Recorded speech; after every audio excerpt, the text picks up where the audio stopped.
राधे राधे, जय माता की भक्तों। आप सभी का स्वागत करती हूँ स्पिरिचुअल ज्ञान साधना में और आप सभी से अनुरोध करती हूँ कि स्पिरिचुअल ज्ञान साधना को सब्सक्राइब कर लीजिए और बेल आइकन को प्रेस कर दीजिए ताकि आपको नई नई वीडियोस का नोटिफिकेशन। ओम गंगणपतये नमः। जय माता की राधे राधे भक्तों। कैसे हैं आप सभी लोग? आशा करते हैं सभी लोग बहुत अच्छे होंगे। बताने के लिए कमेंट में जय माता की राधे राधे अवश्य ही लिखिएगा। प्रिय भक्तों, आज चैत्र संकष्टी गणेश चतुर्थी का व्रत है। आज की तिथि भगवान श्री गणेश को समर्पित है। आज गणेश जी का व्रत और पूजन किया जाएगा। साथ ही आज चंद्रोदय के साथ ही चंद्रदेव की पूजा अर्चना करने के बाद ही इस व्रत को पूर्ण माना जाता है। तो प्रिय भक्तों, प्रथम पूज्य गणेश जी भगवान समस्त विघ्नों का नाश करने वाले हैं, सभी कुछ कुशल मंगल करने वाले हैं। धन धान्य संतान सुहाग संपत्ति सभी कुछ प्रदान करते हैं हमारे श्री गणेश जी भगवान। आइए प्रिय भक्तों, आज के ऐसे पावन दिन बहुत ही पवित्र परम पुनीत भगवान श्री गणेश की संकष्टी चतुर्थी व्रत की कथा सुनते हैं। प्रिय भक्तों, आज चैत्र मास के कृष्ण पक्ष की चतुर्थी तिथि है, जिसे संकष्टी गणेश चतुर्थी कहा जाता है। तो भगवान श्री गणेश जी का ध्यान करते हुए हम सभी भक्तगण भगवान श्री गणेश के इस व्रत की पावन कथा का श्रवण करते हैं। बोलिए गणेश भगवान की जय, गौरी शंकर भगवान की जय, लक्ष्मी नारायण भगवान की जय। एक समय की बात है जब कैलाश में माता पार्वती और भगवान गणेश जी विराजमान थे। तब 12 माह की गणेश चतुर्थी का प्रसंग चल रहा था। तब माता पार्वती ने कौतूहलवश भगवान श्री गणेश से पूछा कि हे पुत्र, चैत्र माह के कृष्ण पक्ष की चतुर्थी तिथि को तुम्हारे किस स्वरूप की पूजा की जाती है? उसका विधान क्या है, वो सब मुझसे कहो। माता पार्वती की जिज्ञासा को शांत करते हुए भगवान श्री गणेश ने कहा, हे माता, चैत्र माह के कृष्ण पक्ष को आने वाली चतुर्थी तिथि को मेरे भालचंद्र स्वरूप की पूजा करनी चाहिए। इस दिन पूरे दिन व्रत रखकर रात्रि में षोडशोपचार से मेरा पूजन करना चाहिए। इस दिन व्रती को ब्राह्मण भोजन के अनंतर पंचगव्य पान करके रहना चाहिए। यह पूर्ण रूप से सभी संकटों का नाश करता है। इस व्रत के स्मरण मात्र से मनुष्य को सभी सिद्धियों की प्राप्ति सहज रूप से हो जाती है। हे माता, अब मैं आपको इस व्रत से जुड़ी एक कथा के विषय में अवगत कराने जा रहा हूँ। माँ, आप इसे ध्यान पूर्वक सुनिएगा। सतयुग में मकरध्वज नामक एक राजा हुए। वे परम प्रजा पालक थे। उनके राज्य में सभी लोग सुखी और समृद्ध जीवन व्यतीत कर रहे थे। सभी वर्ण के लोग अपने धर्म का पूर्ण निष्ठा से पालन किया करते थे। प्रजा निरोगी और स्वस्थ जीवन व्यतीत करती थी। प्रजा में चोर और डाकू आदि का कोई भय नहीं था। नगर में रहने वाले सभी लोग उदार, दानी, धार्मिक, बुद्धिमान और सुंदर थे। इतना सुंदर राज्य होने के पश्चात राजा पुत्र सुख से वंचित थे। पुत्र रत्न की प्राप्ति हेतु उन्होंने कई यत्न किए, अतः महर्षि याज्ञवल्क्य की कृपा से उन्हें पुत्र धन की प्राप्ति हुई।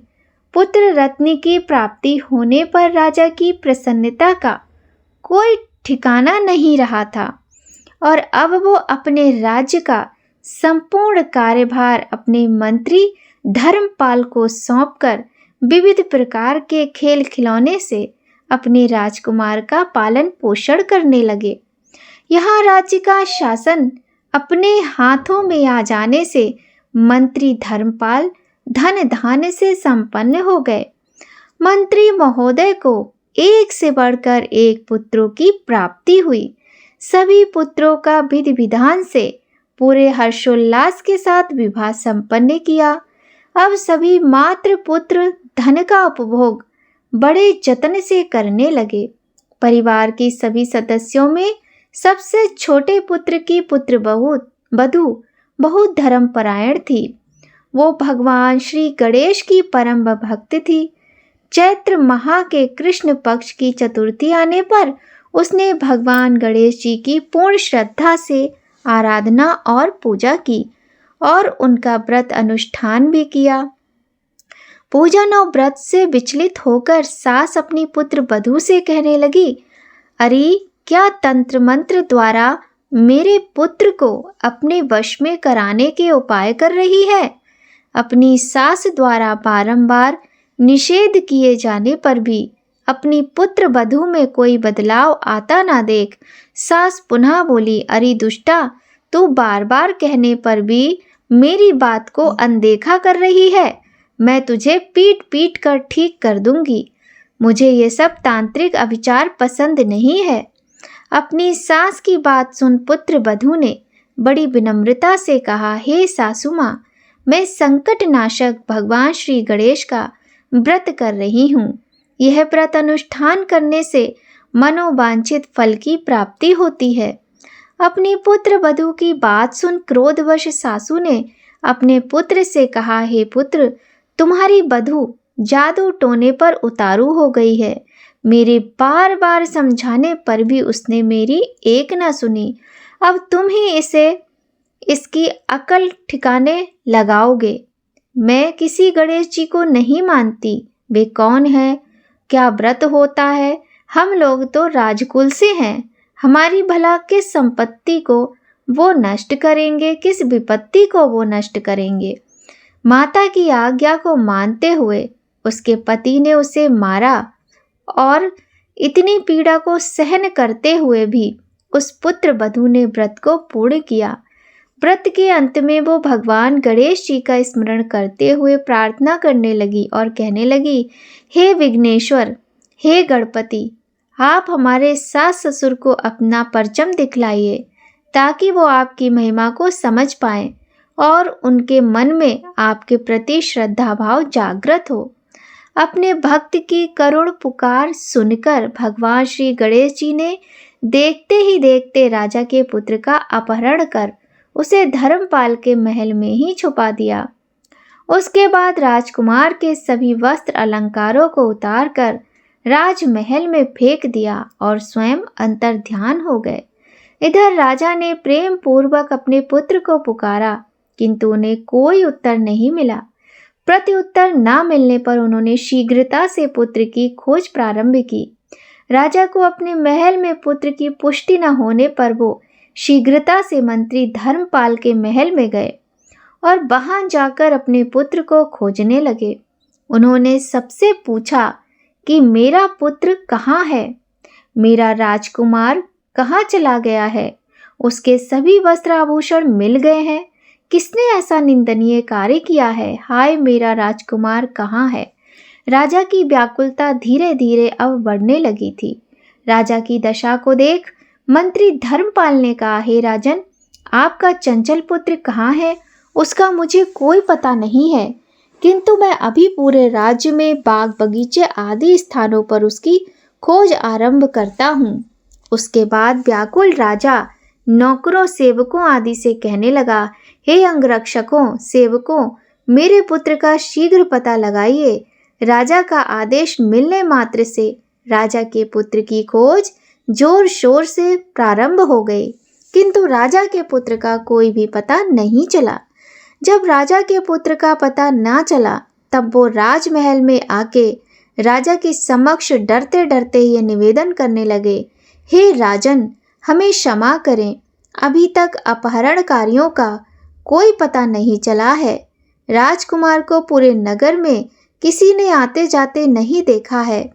उनकी बातें सुनकर क्रोधवश होकर राजा ने अपने मंत्री को बुलाया और कहा, हे धर्मपाल, मेरा राजकुमार कहाँ है? मुझे साफ साफ बता दे कि मेरा राजकुमार कहाँ है। उसके सभी वस्त्र आभूषण मुझे दिखाई दे रहे हैं, केवल वही नहीं है। अरे नीच, मुझे बता दे कि मेरा राजकुमार कहाँ है, अन्यथा मैं तुझे और तेरे पूरे कुल का नाश कर दूंगा। इसमें जरा भी संदेह मत करना।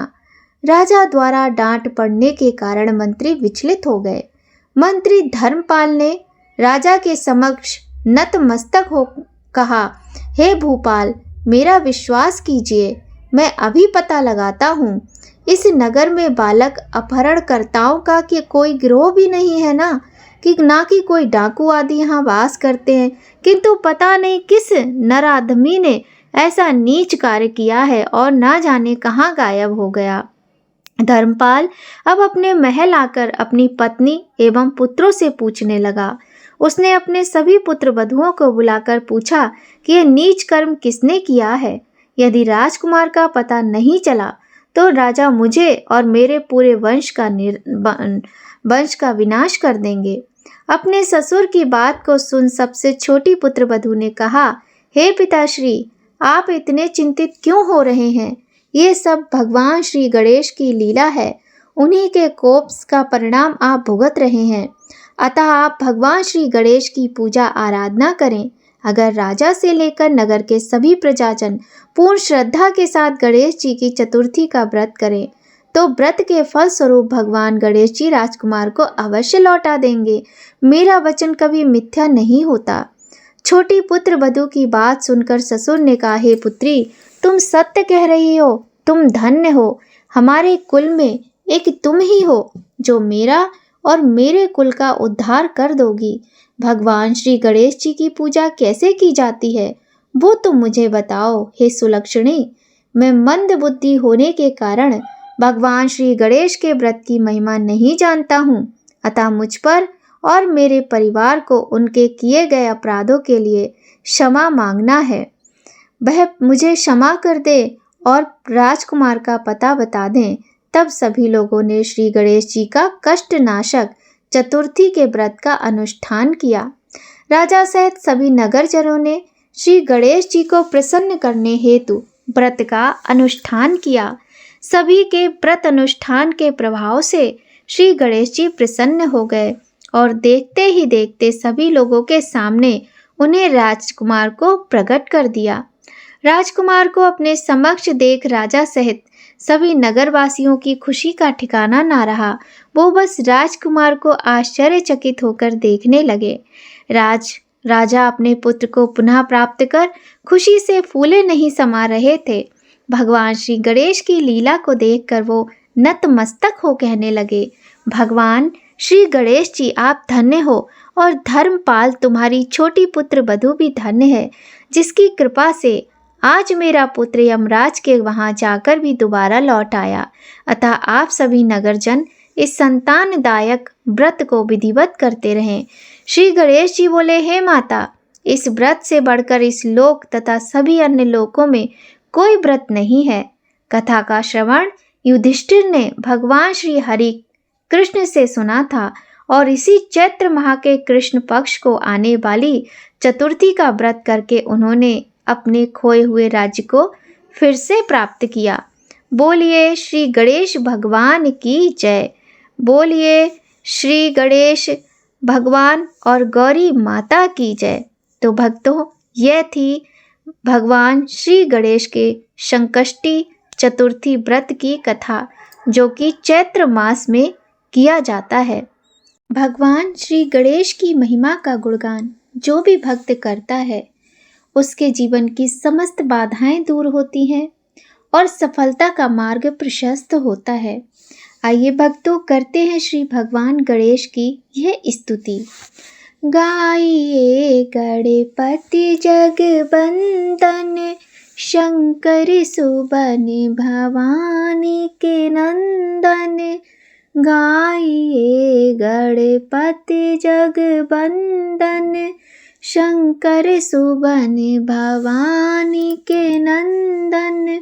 सिद्धि सदन गज बदन विनायक, सिद्धि सदन गज बदन विनायक। कृपा सिंधु सुंदर सब लायक, कृपा सिंधु सुंदर सब लायक। गाइए गणपति जगवंदन, शंकर सुबन भवानी के नंदन। मोदक प्रिय मुद मंगल दाता, मोदक प्रिय मुद मंगल दाता। विद्या वारिधि बुद्धि विधाता, विद्या वारिधि बुद्धि विधाता। शंकर सुबन भवानी के नंदन, गाइए गणपति जगवंदन। मांगत तुलसीदास कर जोरे, मांगत तुलसीदास कर जोरे। बसहि राम सिए मानस मोरे, बसहि राम सिए मानस मोरे। गाइए गणपति जगवंदन, शंकर सुबन भवानी के नंदन। गाइए गणपति जगवंदन। बोलिए श्री गणेश भगवान की जय, गौरी शंकर भगवान की जय। भक्तों, आपको पता है आज हम आपको अपनी एक पर्सनल बात बताना चाहते हैं कि ये स्तुति मेरी मम्मी गाया करती थी। आज मम्मी किसी ना किसी रूप में, मेरी माँ मेरे साथ रहती हैं। जब मैं ये स्तुति गाती हूँ तो मुझे लगता है जैसे मेरी मम्मी गा रही हैं। तो मुझे ये स्तुति बहुत अच्छी लगती है अपने गणेश जी भगवान की। तो भक्तों, आज की कथा यदि आपको अच्छी लगी हो, भगवान श्री गणेश की स्तुति अच्छी लगी हो, तो आप सभी लोगों से निवेदन है कि वीडियो को लाइक करें। चैनल पर यदि पहली बार आए हैं तो चैनल को सब्सक्राइब करें, बेल आइकन को प्रेस कर दीजिए ताकि आपको महत्वपूर्ण वीडियोस का नोटिफिकेशन समय पर मिल जाए। तो भक्तों, आज की वीडियो में बस इतना ही। मिलते हैं आपसे नई कहानी, नई जानकारी के साथ नए वीडियो में। तब तक आप सभी लोगों पर भगवान श्री गणेश की कृपा बनी रहे, इसी कामना के साथ भक्तों, जय माता की। राधे राधे।